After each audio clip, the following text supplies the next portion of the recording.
फरवरी 2026 में ईरान परमाणु बातचीत, बढ़ते जनविरोध और सैन्य तनाव के बीच घिरा हुआ है।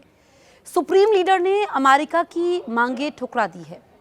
सड़कों पर प्रोटेस्ट तेज है और अमेरिका ने खाड़ी क्षेत्र में सैन्य तैनाती बढ़ा दी है, जिससे हालात और संवेदनशील हो गए हैं। फरवरी 2026 का तीसरा हफ्ता ईरान के लिए बेहद भारी साबित हो रहा है। एक तरफ बंद कमरों में परमाणु बातचीत जारी है, दूसरी ओर देश की सड़कों पर गुस्सा और मातम का माहौल है। अमेरिका ने सैन्य कार्रवाई की तैयारियां तेज कर दी हैं, जबकि ईरान स्ट्रेट ऑफ हार्मूज में सैन्य अभ्यास कर ताकत का प्रदर्शन कर रहा है। ताज़ा अपडेट्स के साथ हम आपको पूरी कहानी समझाते हैं कि ईरान में इस वक्त क्या हो रहा है। अमेरिका के राष्ट्रपति डोनाल्ड ट्रंप को उनके शीर्ष राष्ट्रीय सुरक्षा सलाहकारों ने बताया कि अमेरिकी सेना ईरान पर शनिवार तक हमला करने के लिए तैयार हो सकती है। हालांकि अभी तक ट्रंप ने अंतिम फैसला नहीं लिया कि कार्रवाई को हरी झंडी दी जाए या नहीं। रिपोर्ट के मुताबिक फैसले की समय सीमा इस हफ्ते से भी आगे बढ़ सकती है। इस बीच पेंटागन संभावित हालात के लिए तैयारी कर रहा है। ईरान के सुप्रीम लीडर अली खामेनेई ने साफ शब्दों में अमेरिका की मांगों को खारिज कर दिया है। अमेरिका चाहता है कि ईरान पूरी तरह यूरेनियम संवर्धन बंद करे और अपने मिसाइल कार्यक्रम को सीमित करे।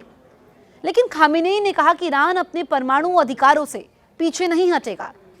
इसी दौरान ओमान के जरिए जिनेवा में अप्रत्यक्ष वार्ता चल रही थी, जहां ईरान के विदेश मंत्री अब्बास अराक्ची ने अमेरिकी प्रतिनिधियों से मुलाकात की।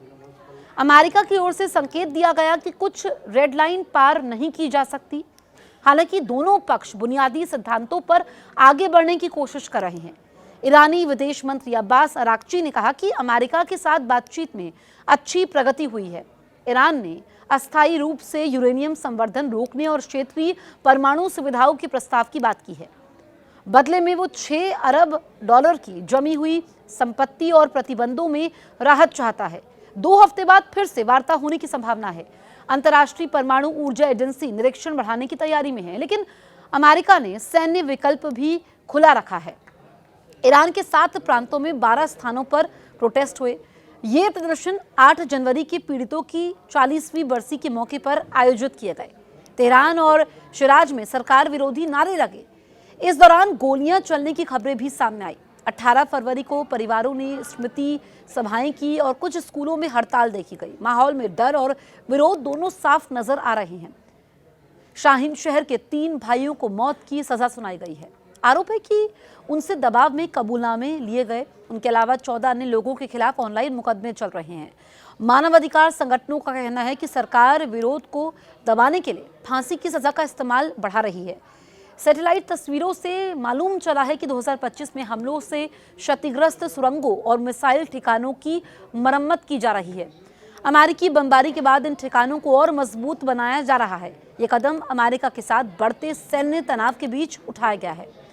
17 से 18 फरवरी को IRGC नौसेना ने स्ट्रेट ऑफ हार्मूज में सैन्य अभ्यास किया। नए ड्रोन और मिसाइलों का परीक्षण किया गया। तेहरान में विस्फोटों की खबरें आई।